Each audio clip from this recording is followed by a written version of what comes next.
Daniel Blake, a 38-year-old wildlife researcher renowned for his daring fieldwork, vanished without a trace deep in the heart of the Congo jungle. Driven by a lifelong fascination with lions, Blake embarked on a solo expedition to observe their behavior in one of the world's most remote and dangerous ecosystems. Equipped with basic supplies, a satellite tracker, and his journal, he entered the jungle with calm confidence. For the first 3 days, Blake sent brief updates, GPS coordinates, notes on paw prints, distant roars. Then, suddenly, all communication ceased. Search teams were dispatched, but the dense forest swallowed all signs of his passage. No gear, no campsite, no body.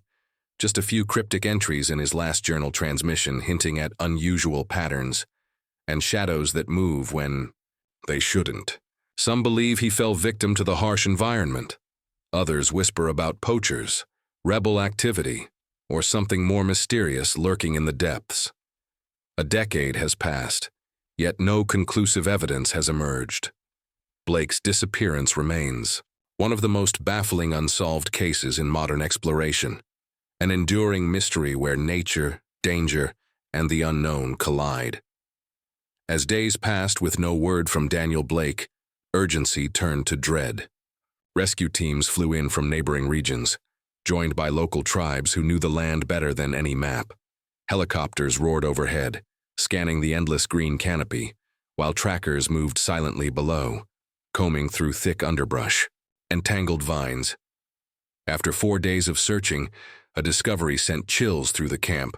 Blake's torn backpack, found snagged on a rock near a shallow stream. It was weathered, soaked, but unmistakably his. A few supplies remained, untouched. Nearby, in the soft mud, lay a set of massive paw prints, far larger than any the searchers had seen before. Whispers began to spread. He must have been attacked by lions, someone murmured, but others weren't so sure. The tracks were odd, almost too perfect, circling back on themselves as if whatever made them had been watching. With no blood, no body, no definitive trace, the forest offered only silence in return. Each passing hour deepened the helplessness. Blake was gone, and the jungle, vast, ancient, and unyielding, held its secrets close. 4 days after Daniel Blake vanished, a report surfaced from a remote village skirting the edge of the jungle. An elder claimed to have seen a lion, alone, unusually still, pacing just beyond the tree line. It returned each evening, circling the same spot, letting out long, mournful roars that echoed through the humid night. It wasn't hunting. The elder said, it was grieving. The villagers kept their distance. The lion didn't charge or flee. It simply lingered, as if waiting.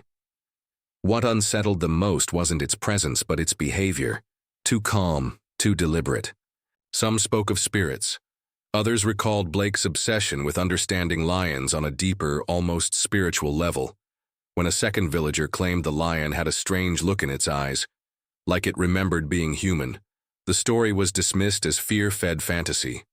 Still, no one approached the jungle's edge after dark. For 2 more days, the lion returned. Same time, same place. It prowled just beyond the village, pacing the jungle's edge like a sentinel. Always alone, always watching. The deep, resonant roars echoed through the trees, less like a warning and more like a lament. The villagers observed from afar, drawn by fear and fascination. Children were kept indoors. Elders muttered prayers. The lion didn't hunt, didn't attack, just circled a narrow patch of forest floor, pausing now and then to stare into the trees, as if expecting something, or someone. Questions spread quickly. Why wasn't it behaving like a predator? What kept pulling it back to the same place? A few brave hunters ventured near at dawn, hoping for clues. They found nothing but disturbed earth, a few broken branches, and the eerie stillness that follows after something leaves, but isn't really gone. Some whispered it was guarding something. Others feared it was cursed.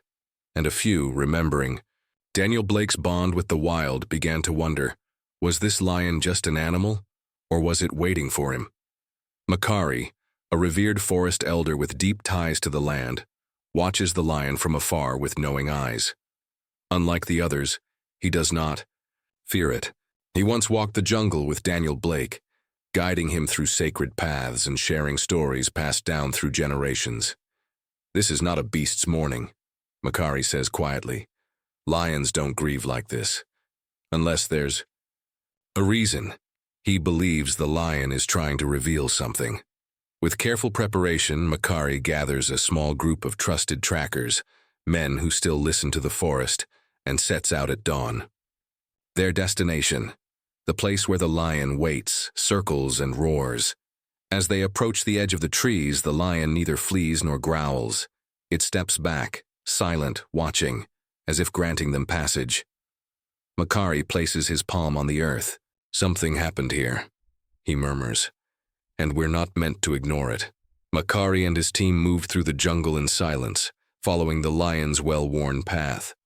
The air grew denser, the forest quieter, almost reverent. Eventually, they reached a moss-draped rock face nearly invisible to the untrained eye. Tucked beneath it was a cave hidden from view, untouched by sunlight. Inside, the air was cool and still. And then, they saw him. Daniel Blake, alive. He lay curled on the cave floor, gaunt and feverish, his face sunken but unmistakably his. Eyes fluttered open at the sound of footsteps, registering shapes in the darkness. "Makari," he whispered, barely audible. Beside the cave entrance sat the lion, calm, alert, unmoving. Not a guard, not a captor. A sentinel. It had stayed.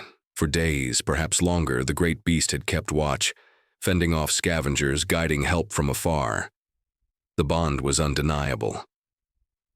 Makari knelt beside Daniel, eyes filled with awe and something like fear. "He wasn't lost," the elder murmured. "He was chosen." The lion gave one final deep exhale, then disappeared silently into the forest. No one tried to stop it. As Daniel lay weak but alive, Makari gathered the group and shared a story few outsiders knew. Years ago, Daniel had come upon a lion cub abandoned by its pride, barely alive. Against all odds, he cared for it, feeding, nursing, and protecting the fragile creature until it was strong enough to return to the wild. The release was bittersweet, but Daniel never forgot that moment. Now, looking at the lion sitting silently, outside the cave, Makari felt a deep certainty. This was the same lion, grown wild and fierce, yet carrying the memory of the bond they once shared. The lion hadn't just stumbled upon Daniel by chance. It had found him, protected him from danger, and stayed by his side through hunger and injury. Its sorrowful roars were a call for help, a silent plea that only those who truly understood could hear. Daniel's survival was a testament to a rare trust between human and wild, a bond that defied nature's usual rules. In the heart of the jungle, a powerful connection between man and beast had rewritten the story of survival. Daniel Blake was finally airlifted to safety, carried gently from the depths of the jungle to a waiting medical team. As the helicopter blades thundered overhead, the rescuers felt a mix of relief and disbelief. He was alive against all odds. But before the team departed, something extraordinary happened. The lion, the guardian of the jungle's edge, stepped into the clearing. It let out a deep, resonant roar that echoed through the trees. There was no aggression, no fear, only a solemn farewell. The great beast turned slowly, its eyes meeting Daniel's one last time. Then, without hesitation, it vanished into the green shadows, disappearing as mysteriously as it had appeared. The rescuers stood in stunned silence. What they had witnessed challenged every notion they held about wild animals and their capacity for connection. The lion's loyalty, its silent vigil, and its parting cry told a story of respect, trust, and an unbreakable bond. In that moment, the jungle seemed less like a place of danger and more like a realm of profound, untamed empathy. In the quiet, hospital room, Daniel Blake's recovery was slow but steady. Each day, as strength returned to his limbs, he began to share the harrowing tale of those lost days in the jungle. He remembered slipping near the riverbank, the sharp crack of his leg breaking beneath him. Darkness swallowed him, But just before losing consciousness, a strange comfort wrapped around him, a scent he knew, earthy and wild. When he awoke, he was not alone. The lion was there, lying nearby, its golden eyes watching intently. Over the days, the beast stayed close, bringing small prey to sustain him, and fiercely chasing away prowling jackals and other dangers. Daniel realized the lion wasn't just an animal. It was a protector, a companion born from a bond forged years ago. That connection had saved his life. His story challenged everything about human and animal relationships, reminding the world that sometimes trust and loyalty bloom in the wildest places, where survival is not just about strength, but also about heart. News of Daniel Blake's miraculous rescue and the lion's unwavering loyalty spread across the globe, capturing hearts and minds. His story became a symbol of hope, compassion, and the incredible connections that can form between humans and nature's wildest creatures. Daniel poured his experience into a memoir titled Watched by the Wild, revealing the extraordinary bond that saved his life, one born from kindness, trust, and respect for the natural world. Readers around the world were moved by his tale, inspiring new conversations about wildlife conservation and the power of empathy across species. Meanwhile, deep in the Congo jungle, the lion continues to roam, no longer just a wild animal, but a guardian of the man who once showed it kindness and courage. Some bonds are never forgotten, even in the heart of the wild, Daniel writes. If Daniel's story inspired you, share it with others. Support wildlife conservation efforts. And remember, sometimes the greatest connections are found where we least expect them, in the untamed wild and in the courage to care. We hope you were amazed by this unforgettable true story. If it touched your heart, don't forget to like, share, and subscribe for more incredible animal-human bonds.